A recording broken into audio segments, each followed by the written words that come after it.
মজার একটা ঘটনা, খেয়াল করে শুনবেন। কাবা ঘরের পুনর্নির্মাণ হবে। এখন কাবা ঘরের নির্মাণ শেষ, ওই হাজর আসাদ পাথর নিয়ে এটার কর্নারের মধ্যে সেট করা হবে। কিন্তু কে রাখবে? কারণ হাজর আসাদ তো যেন তেন পাথর নয়। মক্কার 4 নেতা বলে এই সম্মান আমরা হাতছাড়া করতে চাই না, কেউ এই পাথরে হাত দিতে পারবে না, কেউ মীমাংসায় যেতে পারে না। এক মুরব্বী বলে, থাক আজকের জন্য এখানেই সবার মুলতবি, আগামী দিনে এই মসজিদুল হারামের দরজা দিয়ে প্রথম যে ঢুকবে সে সিদ্ধান্ত দিবে। আল্লাহর মেহেরবানি, এর পরের দিন এই পথ দিয়ে ছুটে এসেছে বিশ্বনবী মুহাম্মদ। সবাই বিশ্বনবীকে বললেন, এই এই ঘটনা, কেউ তো পাথর ছাড়তে চায় না। বিশ্বনবী বললেন, কই পাথর?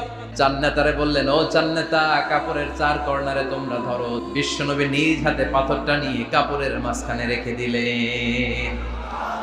এবার বিশ্বনবী আগে আগে যায়, কাবার কাছে যে বিশ্বনবী আবার নিজ হাতে পাথরটা তুললেন, আবার নিজ হাতে কাবার ভেতরে রেখে দিলেন। পড়েন সুবহানাল্লাহ।